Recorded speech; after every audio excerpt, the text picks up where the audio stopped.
Aleluia. Repita comigo: Deus, abre a minha visão. Declare isso com toda a tua fé. Deus, abre a minha visão. Deus, abre a minha visão. Glória a Deus. A igreja pode sentar no nome de Jesus. É uma alegria poder estar com vocês essa noite.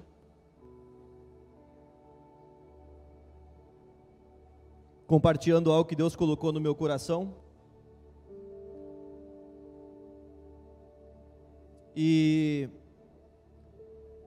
quando eu cheguei aqui, eu estava pedindo uma confirmação para Deus, se era essa a palavra que o Espírito dele queria falar à igreja, e na abertura confirmou tudo, e nas ofertas mais ainda. Então o Espírito Santo está no controle de tudo isso. E existe um rio aqui passando hoje, mas a decisão de entrar no rio é sua.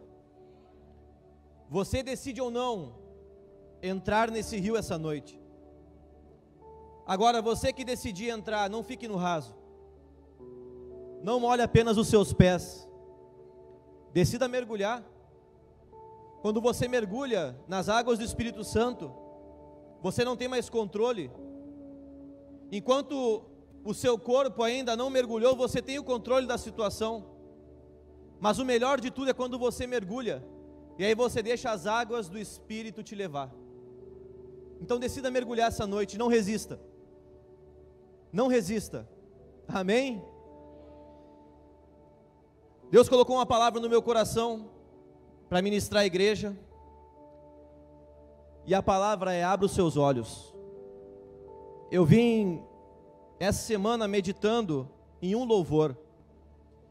E quando chegou ontem, Deus começou a falar comigo a respeito de nós abrirmos os nossos olhos e termos uma visão aberta para aquilo que Ele quer nos mostrar, para aquilo que Ele quer nos falar, para os lugares aonde Ele quer que nós chegamos. Eu quero meditar hoje, nessa noite com a igreja, em cima de duas histórias da Bíblia. A história de Bartimeu e também a história do cego de nascença. Eu peço que a igreja abra sua Bíblia no livro de Marcos, capítulo 10, versículo 46 ao 52. Marcos, capítulo 10, versículo 46 ao 52. Nós te adoramos, Jesus. Meu Deus.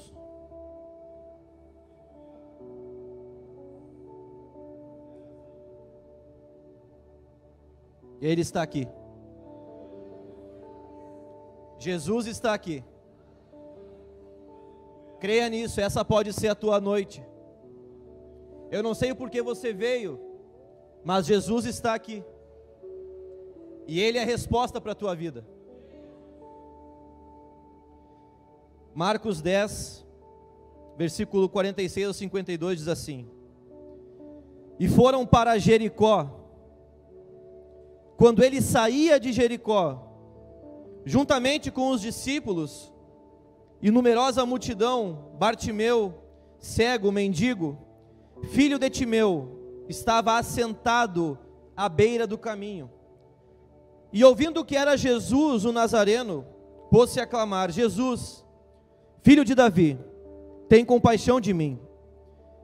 E muitos o repreendiam para que se calasse, mas ele cada vez mais gritava: Filho de Davi, tem misericórdia de mim. Parou Jesus e disse: chamai-o.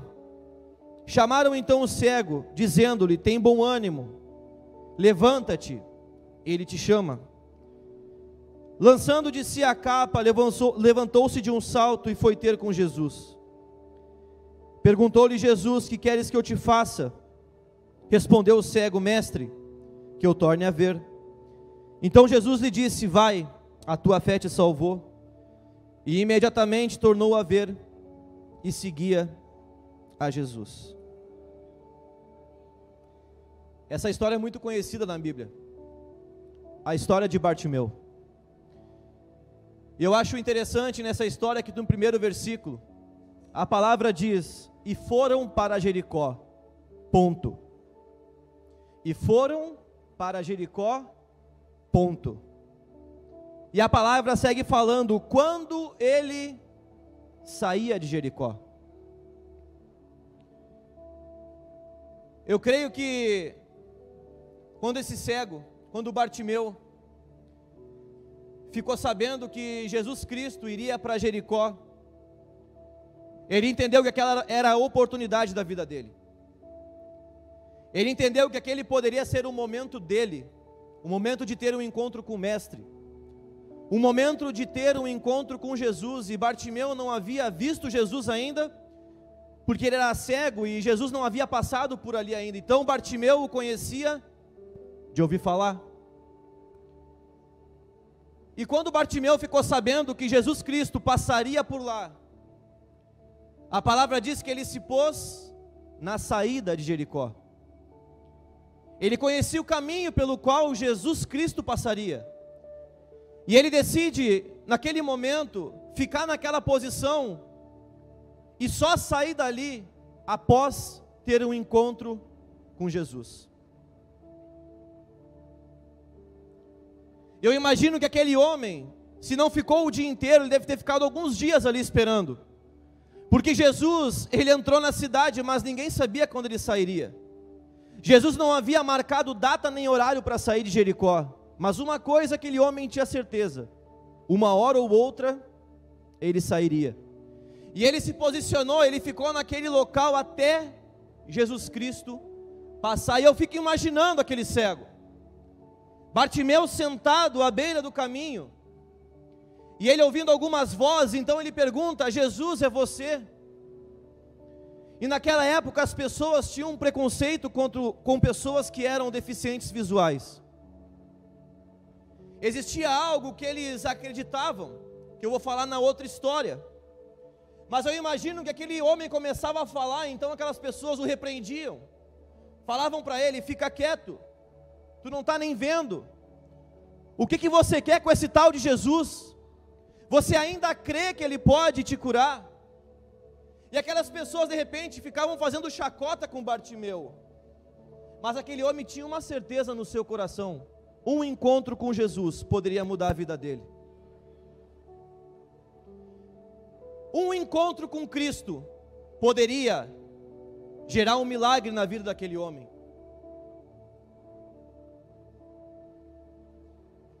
De repente você chegou aqui hoje tendo que vencer muitas resistências.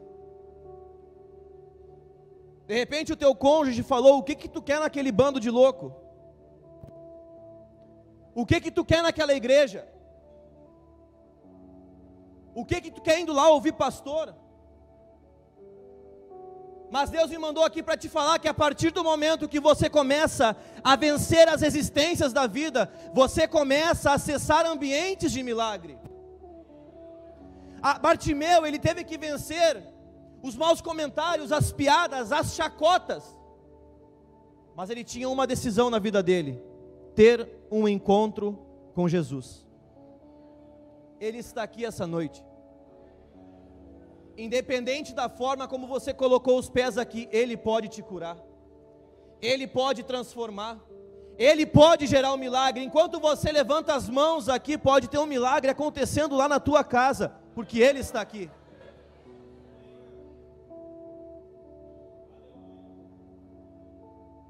E tem um detalhe nessa história.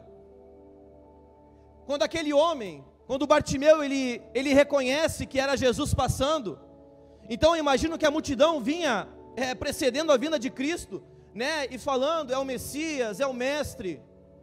E aquele homem, ele escuta aquilo e ele pensa: meu Deus, é agora ou nunca. E ele escuta e reconhece: realmente Jesus está perto de mim. E ele começa a clamar para Jesus: Jesus, filho de Davi, tem compaixão de mim.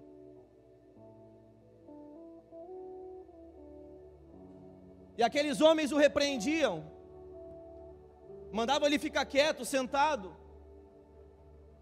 E a palavra diz que Bartimeu, no momento que ele recebe a repreensão dos homens, ele aumenta a sua voz. A palavra diz que ele gritava mais alto ainda: Jesus, filho de Davi, tem misericórdia de mim.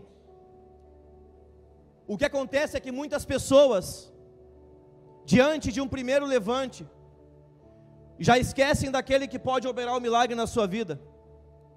Bartimeu, ele poderia muito bem ter revidado e ter retrucado aquelas pessoas. Ele podia ter falado: fica quieto que eu quero a minha cura, ou não fala comigo que eu quero ver o Messias. Mas se ele tivesse essa atitude, Jesus Cristo passaria e ele não seria atendido. Entenda uma coisa, meu irmão e minha irmã: levantes sempre vão acontecer na vida de uma pessoa, mas o diferencial para você vencer ou não, para você conquistar o milagre ou não, é os seus olhos espirituais e os seus ouvidos estarem atentos àquilo que Jesus está fazendo. Mesmo aqueles homens falando, ele não deixou de clamar para Jesus. Ele venceu os levantes, ele venceu as tribulações, ele rompeu os obstáculos da vida. Não podem te impedir de alcançar o milagre que Deus tem preparado para você. Os levantes da vida não podem ser um impeditivo para você alcançar a tua bênção.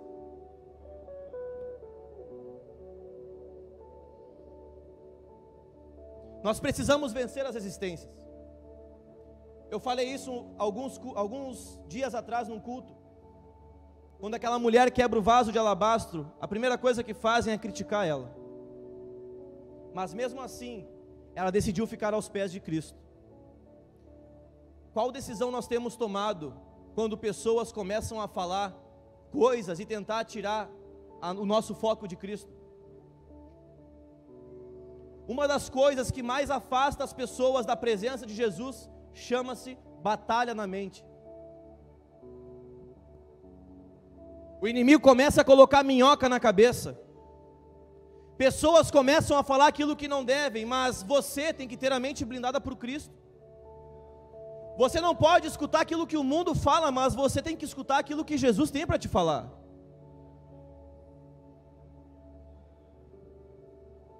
E a palavra diz que aquele cego, ele gritou um pouco mais alto, para vencer as resistências, e para que a sua voz chegasse nos ouvidos daquele que tinha que escutar, que era Jesus Cristo.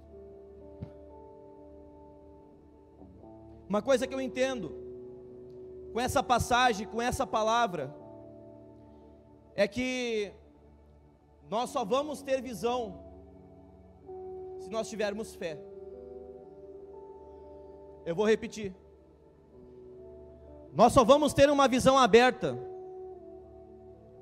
quando nós tivermos fé. E ali eu entendi o porquê a pastora ministrou aquilo na abertura e porquê o profeta ministrou aquilo nas ofertas. A tua fé tem que ser a chave que abre a tua visão. Sem fé você não vai ter visão aberta. Sem fé você não vai identificar aquilo que Deus tem para você no futuro. Sem fé você não tem perspectiva. Sem fé você não tem como projetar a tua vida.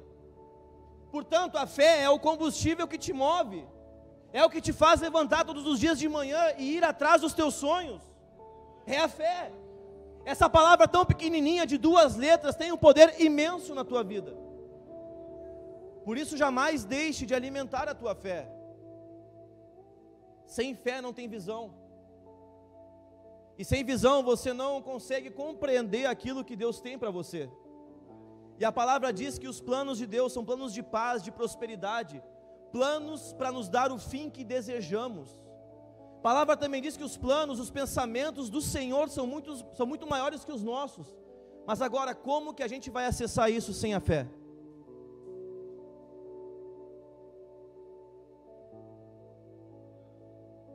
Pessoas têm desistido. Pessoas têm desistido dos grandes sonhos que Deus já deu, porque não estão alimentando a sua fé.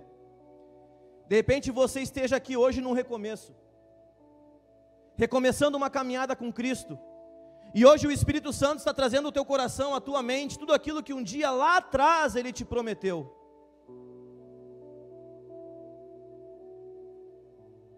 Você só vai, isso aqui é um conselho que eu dou para a igreja essa noite, você só vai comemorar os grandes desafios quando você aprender a vencer e a comemorar os pequenos. Isso foi uma coisa que eu tive que aprender na minha caminhada, porque a gente sonha muito alto, e está muito certo, e o detalhe é que além de você sonhar alto, os sonhos que Deus tem para você são maiores ainda. Então as alturas fazem parte da tua natureza, só que para você não desistir, para você não parar no meio do caminho, uma das chaves é você celebrar as pequenas conquistas também. Davi, antes dele matar Golias, ele teve que matar um leão, ele teve que matar um urso, ele teve que vencer o preconceito familiar, ele teve que vencer o preconceito da população. Então pequenas batalhas que Davi ia vencendo, o levaram até Golias, e ele pôde comemorar o triunfo diante de Golias, porque as pequenas batalhas também foram vencidas. Quem é empresário sabe do que eu estou falando. Quando você vai traçar um objetivo para a tua empresa, você estipula ali um longo prazo. Aonde eu quero estar daqui a 2 anos? Aonde eu quero que o meu negócio, que a minha empresa esteja daqui a 3, 4 anos? Só que você fazendo apenas isso, não vai te levar a esse objetivo. Além de você definir essa meta a longo prazo, você precisa colocar várias outras metas a curto e médio prazo para que você chegue naquela de longo prazo. De repente você esteja aqui hoje pensando, mas Senhor, eu conquistei pouca coisa ainda. Pode ser pouco para você, mas é a chave que Deus precisa para te colocar no muito. Portanto, celebre as pequenas conquistas. Celebre os pequenos desafios, é isso que vai te levar a desfrutar do grande também.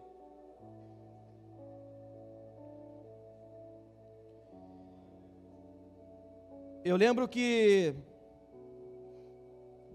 quando a gente estava, o pai vai me lembrar, mas eu acho que a gente estava lá na Justino Couto. Quantos aqui são do tempo da Justino Couto?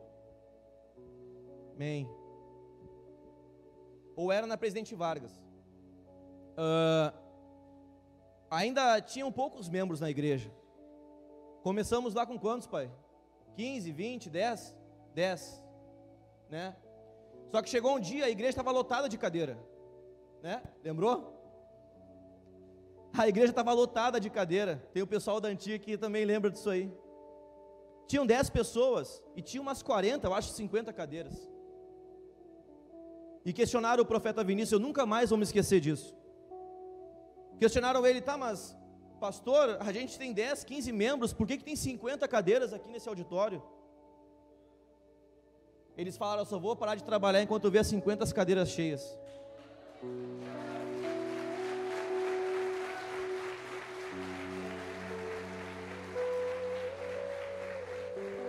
Isso é fé. Isso é fé. Quem aí tem uma cadeira vazia do seu lado? Coloca a mão sobre ela aí e declare, no culto que vem ela vai estar cheia. Coloca aí, no culto que vem vai ter gente sentado aqui. No culto que vem o meu filho vai estar aqui. No culto que vem o meu cônjuge vai estar aqui. No culto que vem toda a minha família vai estar aqui. Essa tem que ser a fé que te levanta.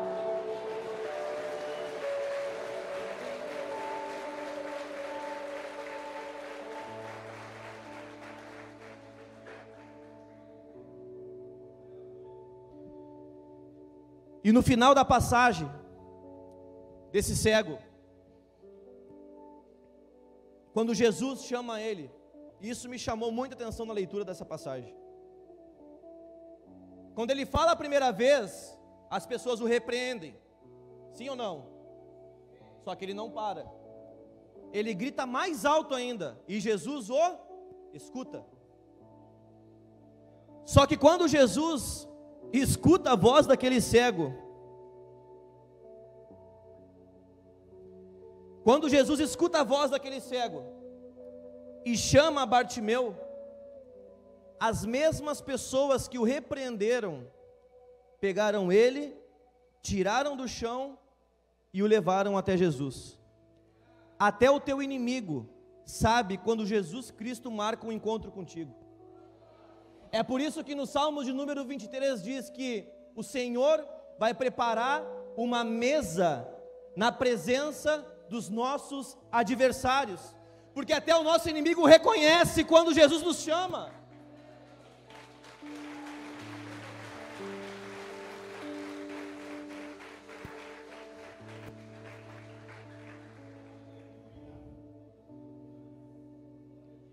Aleluia, Senhor.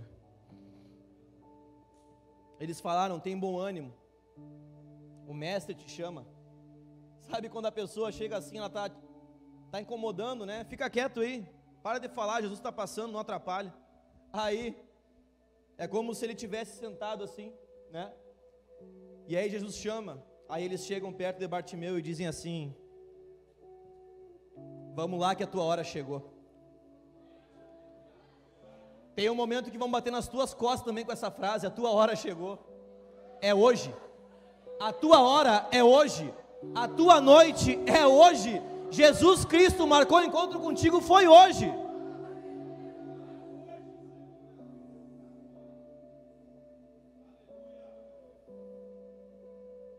Abre a tua Bíblia comigo em João 9.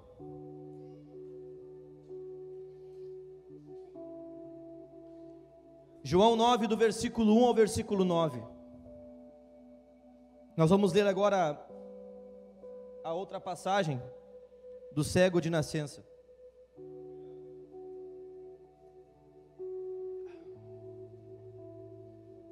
João 9, do 1 ao 9. A palavra diz assim, deixa eu ver meu tempo aqui. Caminhando Jesus viu um homem cego de nascença. Repita comigo: cego de nascença. E os seus discípulos perguntaram: mestre, quem pecou, este ou seus pais, para que nascesse cego? Respondeu Jesus: nem ele pecou, nem seus pais, mas foi para que se manifestem nele as obras de Deus. É necessário que façamos as obras daquele que me enviou. Enquanto é dia, a noite vem, quando ninguém pode trabalhar. Enquanto estou no mundo, sou a luz do mundo. Dito isto, cuspiu na terra e, tendo feito lodo com a saliva, aplicou aos olhos do cego, dizendo-lhe: vai, lava-te no tanque de Siloé, que quer dizer enviado. Ele foi, lavou-se e voltou vendo. Então os vizinhos e os que dantes o conheciam de vista como mendigo perguntavam: não é este o que estava sentado pedindo esmolas? Uns diziam: é ele. Outros: não, mas se parece com ele. Ele mesmo, porém, dizia: sou eu. Essa mensagem é forte, irmãos. Meu Deus. A gente fica lendo aqui e o Espírito Santo fica falando. Mas o que eu acho interessante é que quando aqueles discípulos, eles identificam que aquele cego é de nascença, eles decidem atribuir uma maldição àquele homem. Eles falam assim: e os seus discípulos perguntaram: mestre, quem pecou, este ou seus pais, para que nascesse cego? Eles queriam atribuir algo para aquela doença. Eles queriam atribuir uma maldição para a vida daquele homem. Só que não existe maldição sem causa. E por isso que Jesus fala: essa cegueira que ele tem não é por causa dele, não é por causa dos pais dele, mas essa cegueira é para que se manifeste a glória do meu Pai.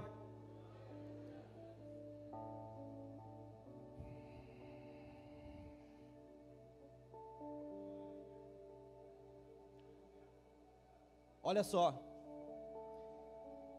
tem situações na vida da gente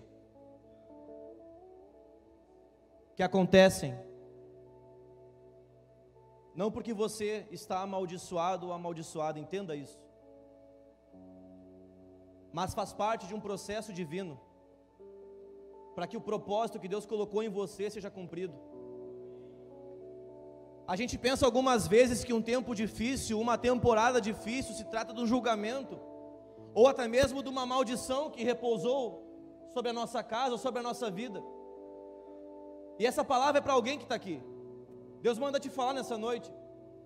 Esse tempo que tu está passando, ele é passageiro, ele vai acabar.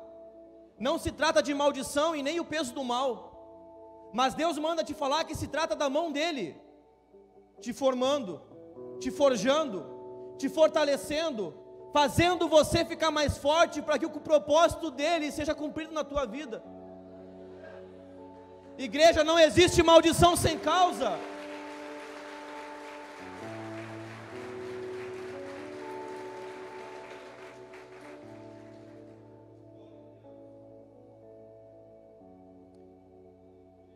Quando uma pessoa era cega de nascença, e como eu falei, as pessoas sempre queriam atribuir uma maldição para ela, né?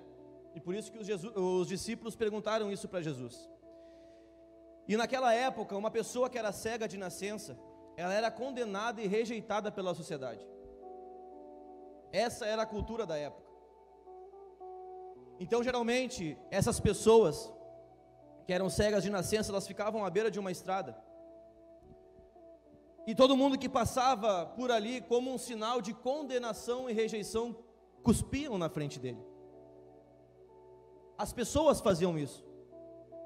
Então eu imagino esse homem todos os dias, ouvindo dezenas, centenas de barulhos de alguém cuspindo na frente deles.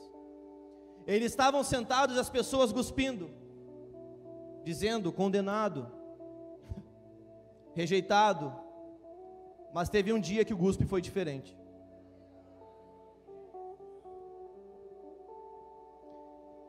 Teve um dia que o mesmo gesto de condenação era o gesto que traria um milagre para a vida dele.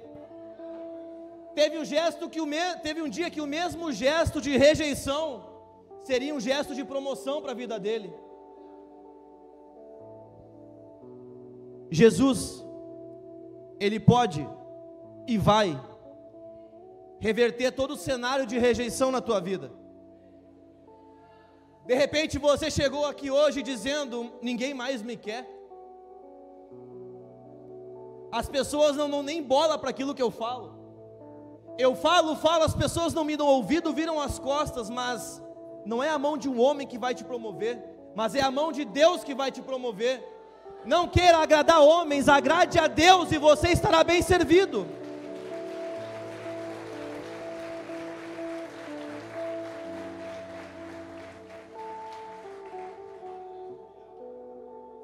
E para finalizar essa palavra, a Bíblia diz que ninguém reconhecia aquele homem.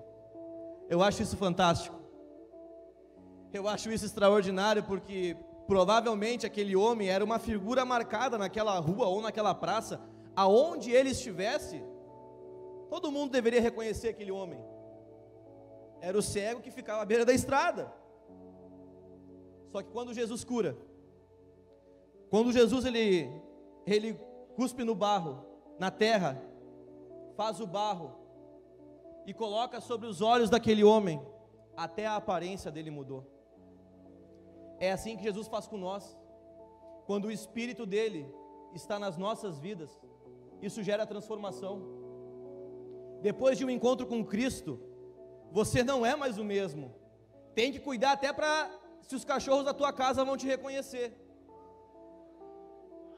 É verdade. Jesus Cristo, ele causa uma transformação tão grande na vida da gente, que a gente corre o risco até do nosso cão de estimação não reconhecer a gente.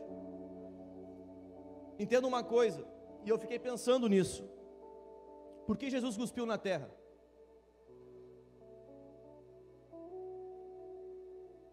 Lá em Gênesis, quando Adão e Eva eles pecam, uma maldição é lançada sobre a serpente. E a palavra diz que a serpente rastejaria e se alimentaria do pó da terra.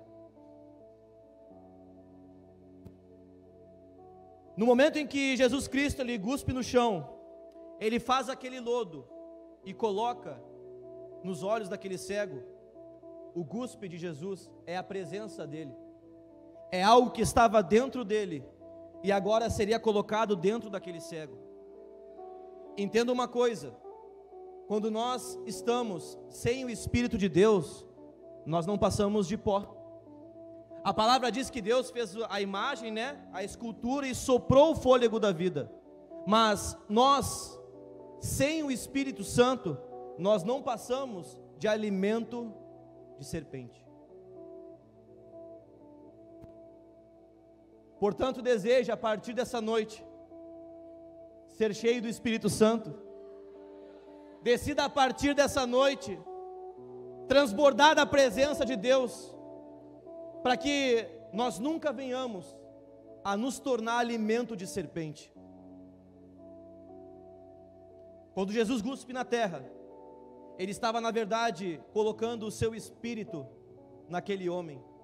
E quando nós recebemos o Espírito de Deus, nós recebemos vida, cura, milagre, salvação, uma família rendida aos pés da cruz, um negócio próspero, uma empresa próspera. Eu não sei se você está entendendo, mas o Espírito Santo pode gerar uma transformação em tudo que você tiver, na tua casa, nos teus negócios, na tua vida.